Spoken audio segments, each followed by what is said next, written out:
Inakusahan ng katiwalian ng isang opisyal ng Philippine Forest Corporation ang kanyang dating amo na si Jun Losada. Ayon kay Erwin Santos, pumasok sa mga umano'y maanumalyang transaksyon si Losada noong siya pang presidente ng PhilForest. Pero bago pa lumantad si Santos, tila naulinigan na ni Losada ang paglutang nito na bahagi daw ng pagigipit ng kanyang mga nakabangga. Saksi si Michael Fahatin. Sinasabi ko yung buong katotohanan. Lumuluhang humarap sa programang Boses ng Government Station ng NBN4 si Erwin Santos, Program Development Officer ng Philippine Forest Corporation. Naging OIC ng kumpanya si Santos matapos mag-resign ang dating presidente nito at ngayon ZTE Scandal Star Witness na si Jun Losada. Pagbubunyag ni Santos, personal daw niyang nasaksiyan ng mga umano'y tiwaling transaksyon na pinayagan ni Jun Losada sa Philippine Forest Corporation.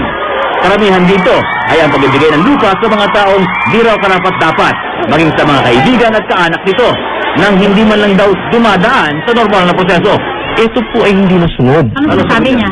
Ang sinasabi niya po, hayaan mo, basta i-assign mo muna yung lupa. Marami, iba-ibang sagot niya. Pero yun nga, to cut the long story short, pinapa-assign niya arbitrarily, ina-assign niya arbitrarily yung mga lupa. Questionable raw ang bahagi ng tinatayang 3,000 hektaryang agricultural land sa ilalim ng proyektong Lupang Hinirang na in-award ng hindi daw dumaraan sa tamang bidding.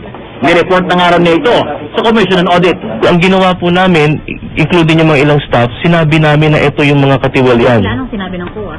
Sabi, they will look into it. Ba't walang nangyari? Wala po.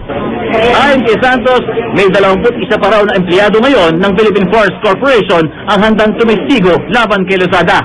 Kaya raw patunayan ni Erwin Santos ang mga akusasyong ito at hinamon pa si Losada na magharap para malaman kung sino ang nagsasabi ng totoo. Nakaharap po tayo at titignan ko po kayo. Tignan niyo po ako may nasisinungaling. Hindi po ako nasisinungaling. Hiyip ni Santos, walang nag-udyok sa kanyang lumantad laban kay Losada. Ang sinasabi ko po ay totoo. Wala po ako iniimbento, walang kumausap sa akin. Wala pong kinalaman ang palasyo dito.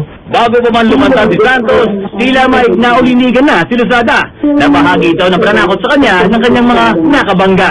They're throwing everything at me now. Sabi niyo, yung mga former employees ko,